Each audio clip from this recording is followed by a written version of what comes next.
3យើងឈានទៅដល់កម្រិតទី6ម្ដងសម្រាប់ការប្រកួតរបស់យើងផងដែរ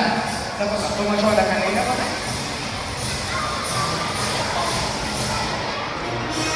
សម្រាប់កម្រិតទី6សូមអបអរសាទរជ័យលាភីលេខ1សម្រាប់កម្រិតទី6នោះគឺបងនំកំមានសាខាទី11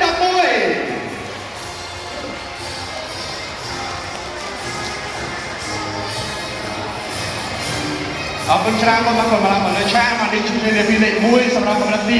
6ជាបានក៏សូមបន្តទៅដល់កម្រិតទី6ជួយលាភីលេខ2សូមអបអរសាទរបងអឹងបុណ្ណរតសាខាទី20បាទអរគុណច្រើនណាស់បាទខ្ញុំជម្រាបសួរលោកគ្រូបាទអរគុណបាទបណ្ដាមកលើឆាដូចគ្នាអបអរសាទរសម្រាប់គុណដែលបានចប់ជួយលាភីលេខ2សម្រាប់ជ័យលាភីលេខ3សូមអបអរសាទរបងសមាហេទីសាខាទី20អរគុណច្រើននេះ20ដូចគ្នា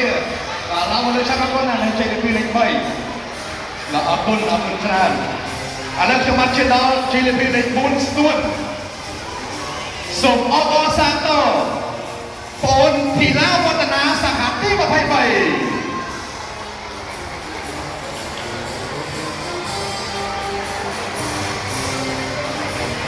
បងធីឡាវឌ្ឍនាសាខាទី23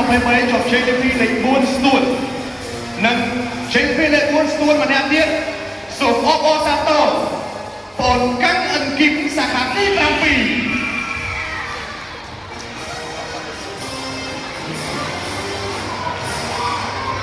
ជាបានប្រសូមឈានទៅដល់ជ័យលាភីសម្រាប់កម្រិតទី9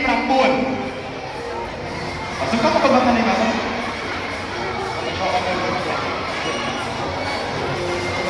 ជ័យលាភី